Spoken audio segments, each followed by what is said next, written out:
Coming up. I was one of the 18. The attack targeted parliamentarians involved in the Interparliamentary Alliance on China.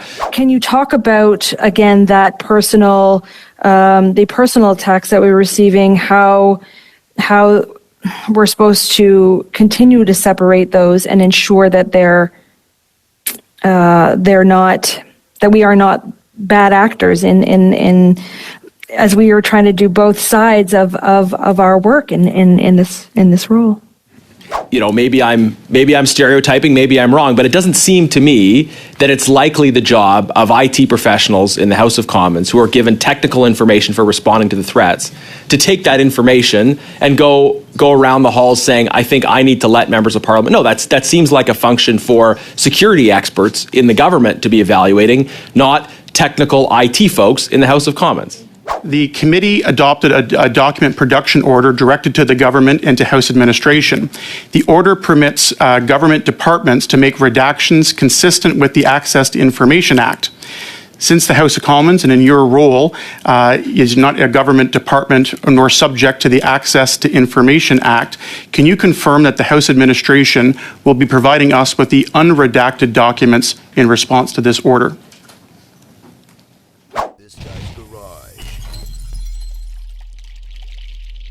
Like and subscribe. Thank you, Chair. We're here to discuss the fact that 18 parliamentarians were targeted by APT-31, a Chinese state-affiliated hacking outfit. I was one of the 18. The attack targeted parliamentarians involved in the Interparliamentary Alliance on China. I should note a great and important legislative network that brings together legislators from various countries and continents across different political traditions working on issues related to the CCP. I should have been informed about this attack. I wasn't, and my questions will focus on the notification of members. The government's public statements have suggested that they were aware of this attack. They chose not to inform members. They shared some information with House administration. Can you confirm whether or not and when the government shared information with House administration about this attack? Thank you for the question, Mr. Janice. Through you, Mr. Chair. Indeed, there were exchanges between security partners and the House administration at that time. We can provide perhaps some more details during the in-camera portion, Mr. Janice. I think what was pointed out during the report, and certainly we can confirm from our end, and certainly our security partners can on their end, that if a similar situation were to occur today, things would certainly have been done differently than they were when this incident occurred. The government could have informed members directly. From my perspective, there's no reason why they shouldn't have, and this looks like an excuse that they went and told somebody else. In the context of informing House administration, was it discussed whether or not members were informed? Did they express an expectation that members would be informed? Did they express an expectation that members would not be informed? Was that an issue in the conversation? I hate to do this, Mr. Janice, but I'd like to suggest that perhaps that could be addressed during the in-camera portion. Well, okay, I mean, I won't press the point more than to say this, that it's a question of political accountability for the government, whether or not they sought to get this information to members. So if they had asked you not to share that information with members, I think that would be germane to the public conversation around this issue.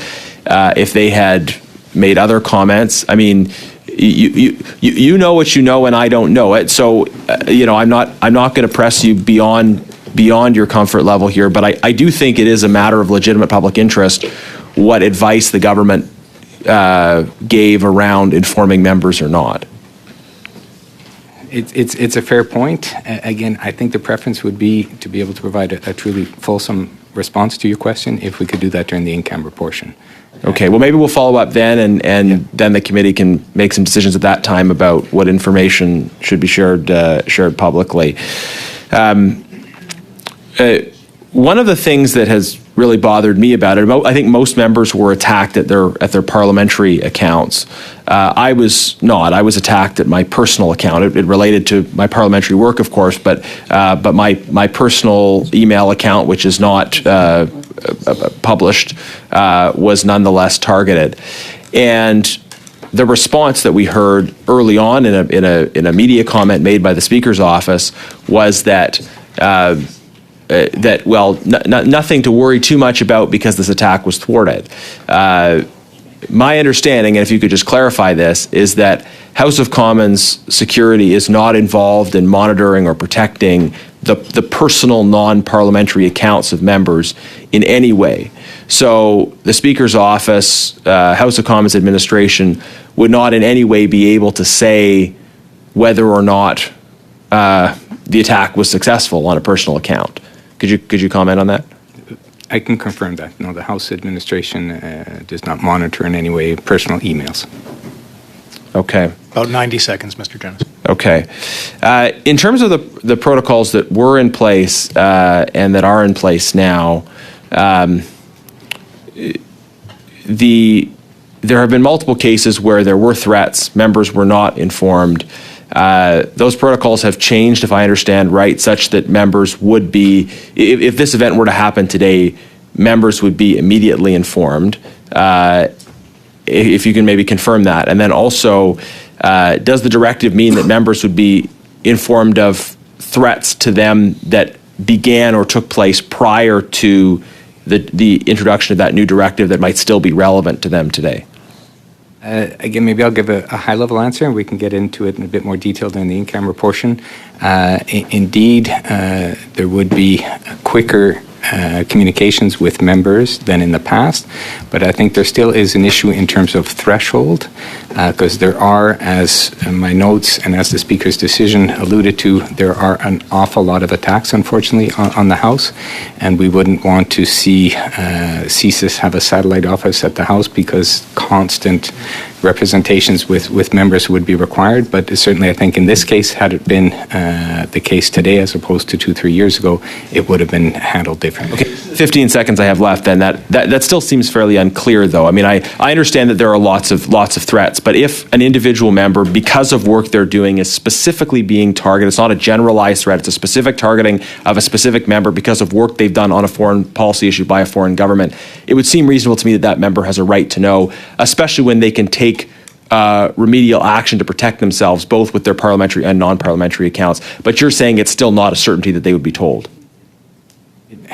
Again, I hate to do it, but if we can get into that during the in-camera portion, we can give you a more fulsome response. I think it's Mr. a Jenness, matter of significant public I've been interest. Okay. courteous with the time. Once we do a one round, a full round, perhaps if it's the will of the committee, maybe we might want to start that in-camera session a little sooner rather than asking questions that unfortunately can't be answered in public. So can you talk about, again, that personal, the personal attacks that we were receiving, how we're supposed to continue to separate those and ensure that they're not, that we are not bad actors in as we are trying to do both sides of our work in this role? Maybe I'll start on this one. It's a very good question, Ms. Matheson, and obviously something the committee will want to reflect on. Certainly, for example, what's bringing us here today in Mr. Jenness's case, traditionally questions of privilege, parliamentary proceedings are related to the chamber or committee. In this case, it was work that Mr. Jenness did with an outside organization, but that very much then how could I say, it influences or it assists his work in the chamber or in committee. And as a result, in part, that's why the Speaker decided that this is a prima facie case and deserves more a study. If I understand the question correctly, it's that you may be receiving harassing email on your personal accounts or in your personal life and not on the parliamentary side of things. Madame Matheson? It's more about that separation that we have. We are political, we are partisan, and that work has to happen outside of the parliamentary precinct and those controls that you have. So how do we assist you in terms of that separation, but also the protection of both sides of our lives? So my area is responsible for, I think, both sides. On the personal side, if you have a security concern, you could come to my office and then we'd analyze it and reach out to the appropriate security agency, whether it be CSIS, the RCMP, police force of local jurisdiction.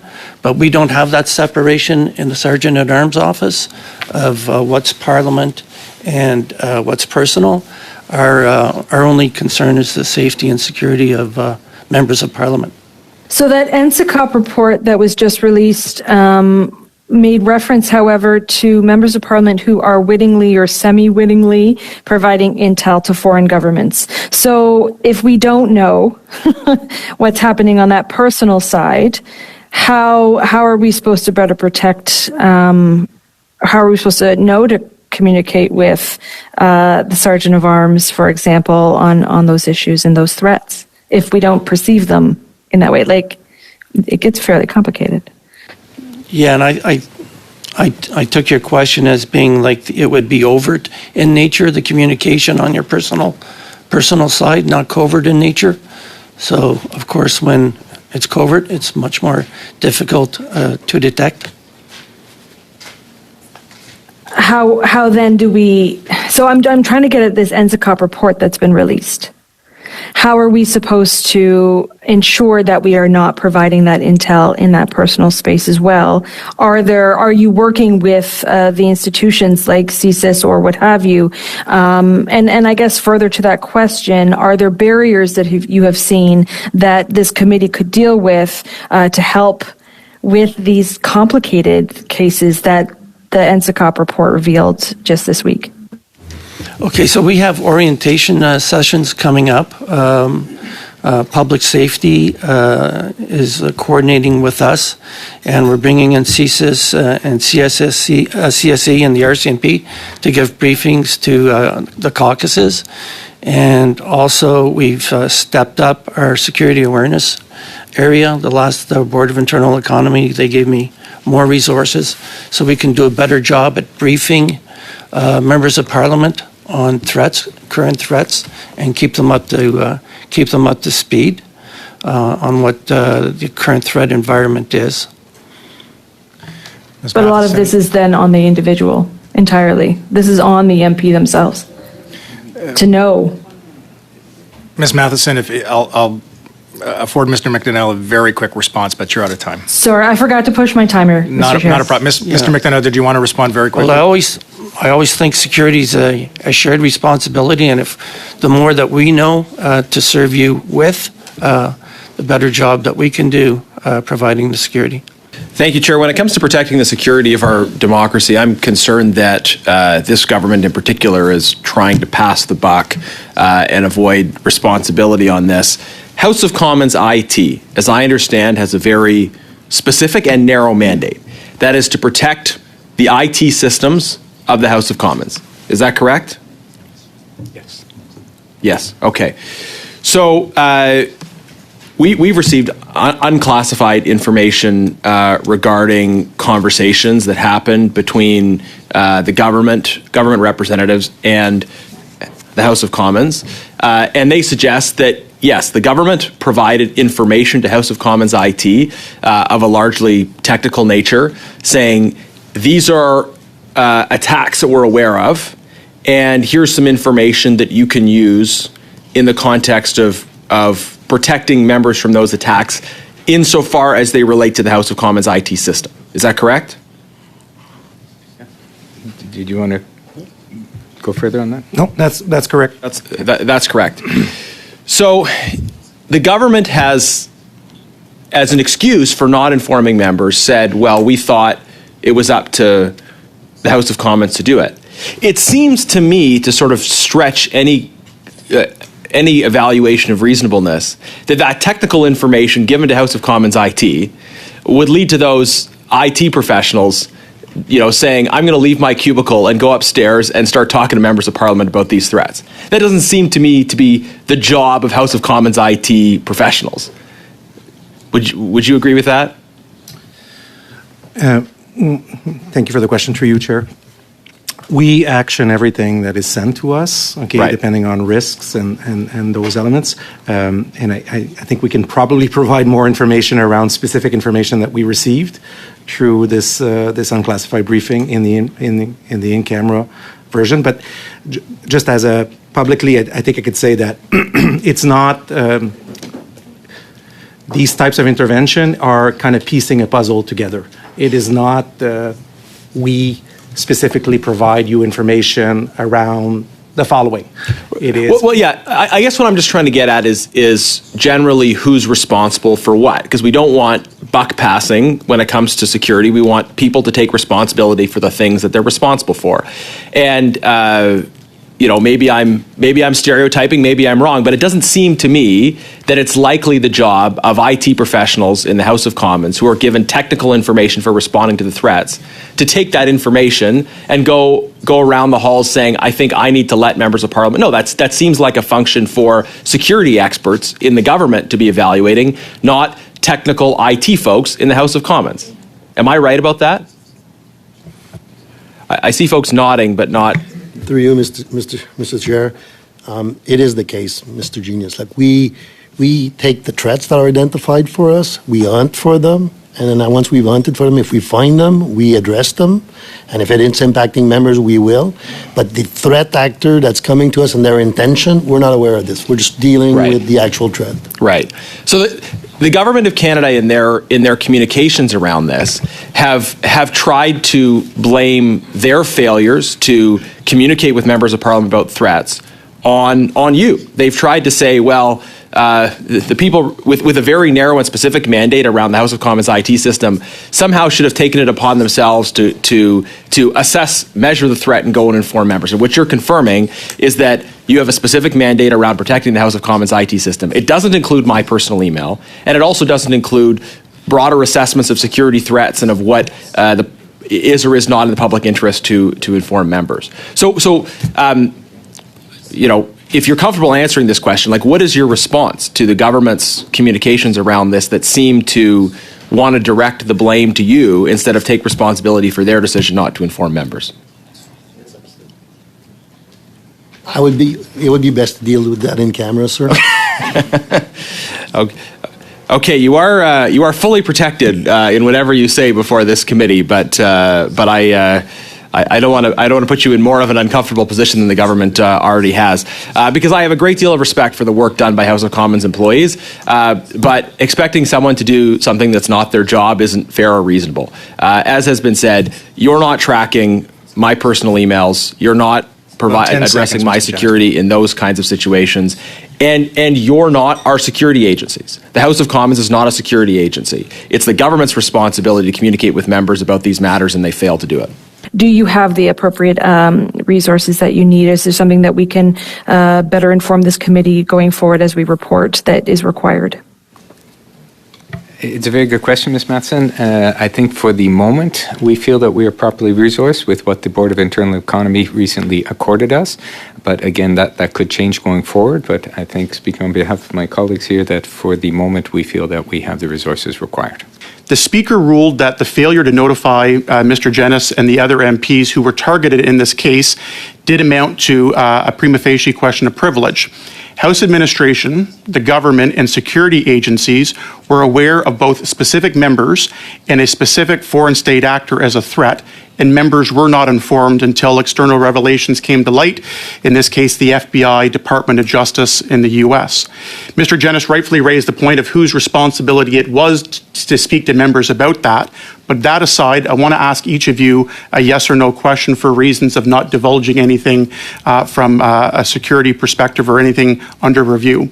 Are any of you aware of any other past or current cases in which you, in your respective roles, have been informed by the CSE, CSIS, the FBI, any security agency, or anyone in the federal government that an identifiable foreign actor targeted or is targeting an MP or group of MPs and the individuals being targeted have not been informed of that threat. When you know a specific member or members and you know of a specific foreign state actor, are you aware of any outstanding notifications to members that have not been done yet?